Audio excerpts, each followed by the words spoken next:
نحمده ونصلي على رسول الكريم أما بعد أعوذ بالله من الشيطان الرجيم بسم الله الرحمن الرحيم يا أيها الذين آمنوا لا تتخذوا عدوي وعدوكم أولياء تلقون إليهم بالمودة وقد كفروا بما جاءكم من الحق يخرجون الرسول وإياكم أن تؤمنوا بالله ربكم إن كنتم خرجتم جهادا في سبيله وابتغاء مرضاتي تسرون إليهم بالمودة وأنا أعلم بما أخفيتم وما أعلنتم ومن يفعله منكم فقد ضل سواء السبيل إن يثقفوكم يكونوا لكم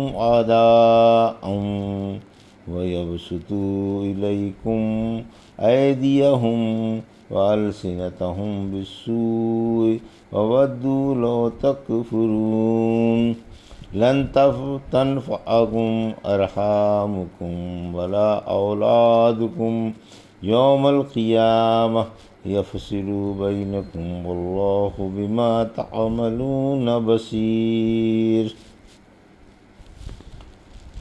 ابھی آپ نے سورہ ممتحنہ کی آیت 1 سے 3 کی تلاوت سماعت فرمائی۔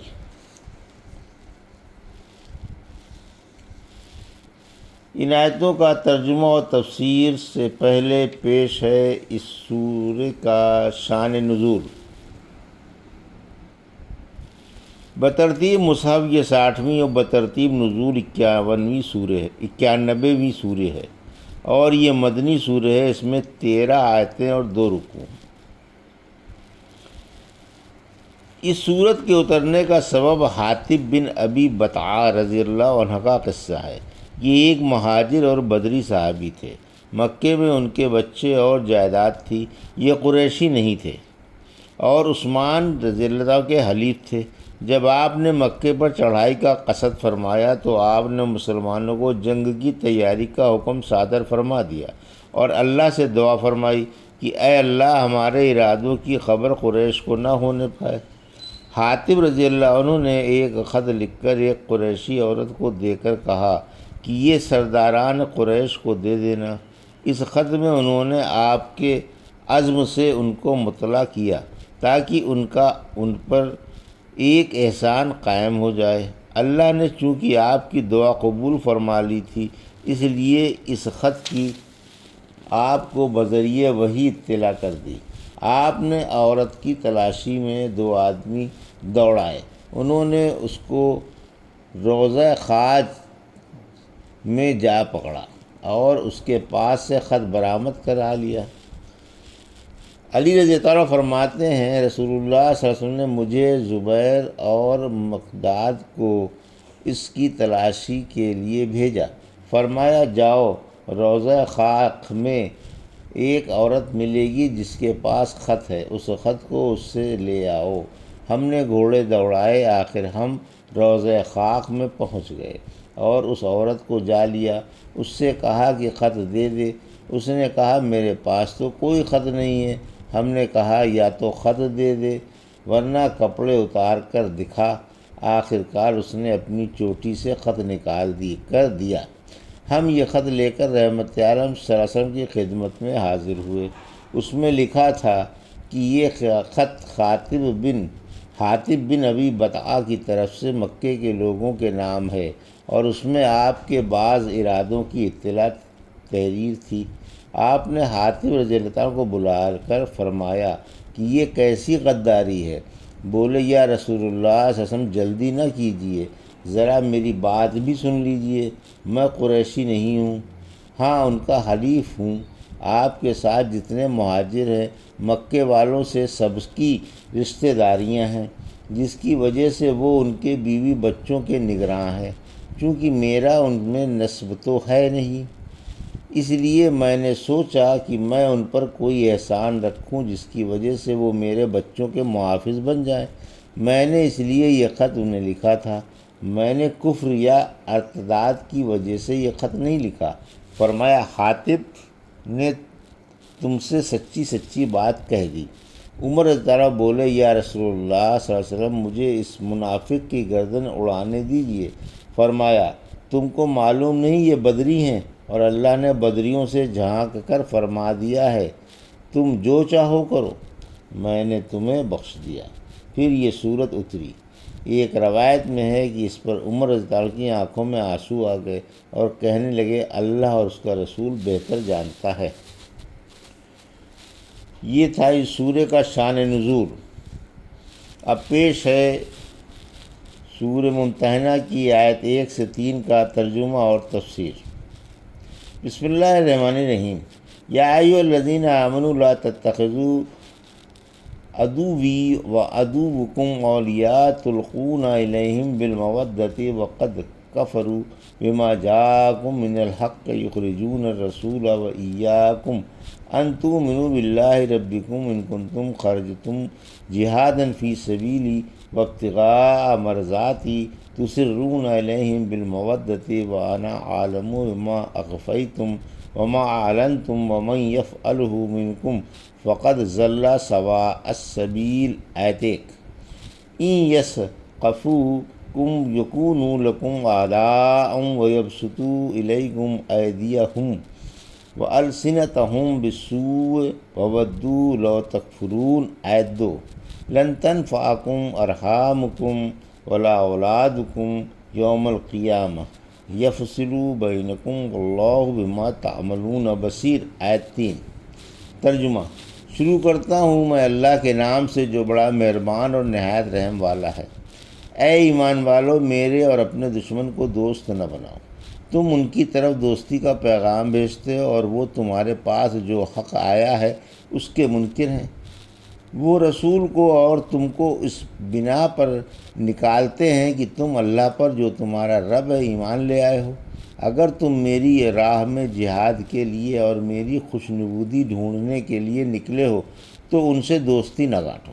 تم چپکے چپکے ان کے پاس پیغام محبت بھیج رہے ہو، حالانکہ تمہارے ظاہری و پوشیدہ کاموں کو میں خوب جانتا ہوں، اور تم میں سے جو کوئی بھی ایسا کام کرے گا وہ سیدھی راہ سے بھٹک جائے گا، اور اگر انہیں تم پر کوئی موقع ہاتھ لگ جائے تو وہ تمہارے دشمن بن جائیں گے اور اپنی زبانوں اور ہاتھوں کو برائی کے ساتھ تم پر پھیلا دیں، دست درازی اور زبان درازی کرنے لگیں اور تمنا کرنے لگ جائیں کہ تم بھی کافر بن جاؤ۔ قیامت کے دن تمہاری رشتہ داریاں اور اولاد تمہارے کام نہ آئیں گی۔ اللہ تم میں فیصلہ فرمائے گا اور اللہ تمہارے عملوں کو خوب دیکھ رہا ہے۔ یہ تھا ترجمہ سورہ ممتحنہ کی آیت 1 سے 3 کا تفسیر۔ آیت 1۔ کافروں سے عداوت و ترک موالات کا حکم۔ کافروں سے دشمنی رکھنے کا اور ترک موالات کا حکم فرمایا کہ ان سے ادنا سا بھی تعلق نہ رکھو۔ دوستانہ تعلق تو بڑی چیز ہے، نہ انہیں اپنا رازدار بناؤ، نہ دوست اور نہ ان سے میل ملاپ رکھو۔ سورہ مائدہ کی آیت 51 فرمایا مسلمانوں، یہودیوں اور عیسائیوں سے دوستانہ تعلقات نہ پیدا کرو، وہ آپس میں ایک دوسرے کے دوست ہیں، اور جو مسلمان ان سے دوستی گانٹھتے ہیں ان کا شمار انہی میں ہوگا۔ اس آیت میں بڑا سخت ڈراوا ہے۔ سورہ مائدہ کی آیت 57 میں مسلمانوں ان سے دوستی نہ کرو جنہوں نے تمہارے دین کو ہنسی ٹھٹھا بنا لیا ہے، یعنی اہل کتاب سے اور کافروں سے۔ اگر تم مومن ہو تو اللہ سے ڈر جاؤ۔ سورہ نساء کی آیت 144 میں فرمایا مسلمانوں مومنوں کو چھوڑ کر کافروں کو دوست نہ بناؤ۔ کیا تم چاہتے ہو کہ اپنے سر کا اللہ کا کھلا الزام تھوپ لو؟ سورہ آل عمران کی آیت 28 میں فرمایا مسلمانوں کو چھوڑ کر کافروں کو دوست نہ بنائیں، جو شخص ایسا کرے گا وہ اللہ کے نزدیک کچھ نہیں۔ ہاں اگر دوستی سے بچاؤ اور دفع والوقتی منظور ہو تو اور بات ہے۔ اللہ تمہیں اپنے عذاب سے ڈرا رہا ہے، اس لیے نبی صلی اللہ علیہ وسلم نے حاتب رضی اللہ عنہ کا عذر قبول فرما لیا، جبکہ انہوں نے کہا کہ میں نے خط اس لیے لکھا تھا کہ مجھے اپنے بچوں اور مال کا بچاؤ منظور تھا۔ پھر فرمایا کہ انہوں نے تو تمہیں اور تمہارے محبوب رسول صلی اللہ علیہ وسلم کو محض اس وجہ سے جلا وطن کر دیا کہ وہ اپنے سچے معبود مربی پر ایمان لے آئے تھے، ان کا تو تمہارے ساتھ یہ غیر شریفانہ سلوک اور تم ان سے دوستیاں گانٹتے پھرو۔ ذرا سوچو تو صحیح، دوستی کا مقام ہے بھی کہ نہیں؟ یہ ٹکڑا میں ما قبل کے کافروں سے عداوت و ترک موالات پر ابھارتا ہے، کیونکہ ان بدبختوں نے تو توحید کو برداشت نہ کرتے ہوئے اللہ والوں کو وطن سے بے وطن کر دیا، ان کے گھر بار چھین لیا اور انہیں کل سے بے کل کر دیا۔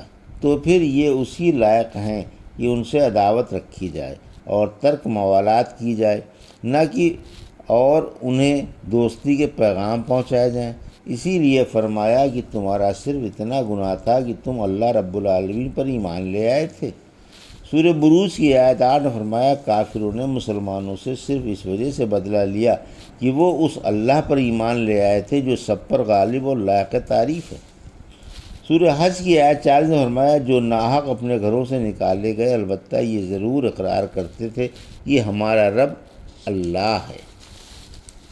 پھر فرمایا کہ اگر تم میری راہ میں جہاد کے لیے نکلے ہو اور میری رضا کے متلاشی ہو تو ان سے دوستانہ تعلقات نہ رکھو، وہ تو تم پر دانت پیس رہے ہیں اور تمہارے دین سے جل رہے ہیں۔